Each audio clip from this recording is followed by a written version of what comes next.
trouble. If I could mix a magic brew, numbers, I'd take care of you. If you're not here, please raise your hand. Good morning, class. I'm glad to see we're all awake except for me. Yawn. If you're not here, please raise your hand. I'll explain if you understand. Yawn. Math, geography, science, too. Complete assignments after they're due. Yawn. Now down to the gym for a special game of hot dogs, pizza, and chicken chow mein. Yawn. Then back to finish the mural on the walls. Paint the trees with your basketballs. Yawn. Your spelling test is Saturday night. Make sure to bring a good appetite. Yawn. And for lunch you may eat your saxophones while I snooze in the classroom, all alone. Yawn. It's gross to kiss. Sandy's in love with Timmy, but Timmy's in love with Sue. Sue's in love with Jimmy, and Jimmy with Sarah LaRue. I'm not in love with anyone. I'm far too young for this.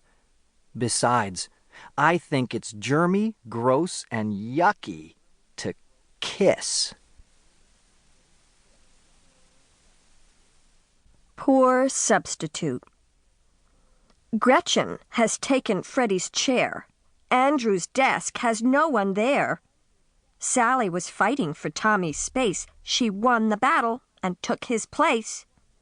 Darryl is working at Jenny's desk, and Joe just finished Maria's test.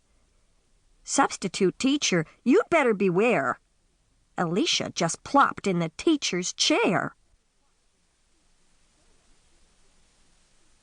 She should have listened to me. At recess, Annie jumped rope 482 times without one mistake. She stopped because the bell rang for lunch, and she said she was so thirsty she could swallow an ocean. Then she drank all of her milk and an extra pint too, 3 glasses of grape juice, 4 of orange juice, and 102 slurps from the water fountain. I warned her to stop. You'll float away if you drink any more. She just laughed and drank all the lemonade in Frank's giant thermos, and then asked Ben if he wanted his chocolate milk. That afternoon, in the middle of a story, we heard a gurgling sound, and Annie started to float as if an ocean were underneath her. She sailed right by Ms. Madison, over the desks, through the open door, and down the hall. We ran to watch Annie float past the principal's office and out the main door of our school. Then she just floated away, like a ship at sea. She should have listened to me. The Cry Guy. Like falling rain, the tears streamed down upon his face. The Cry Guy didn't hide a single tear. Mary called, "Cry, baby, cry, baby." He said, "Not cry, baby, but the Cry Guy. I'm strong and brave enough to cry, to touch my tears, to breathe a sigh, to feel the storm that's passing by, like the tall oak in a rainy sky." The children laughed, "Sissy, sissy." He said, "Not sissy, sissy, but the Cry Guy.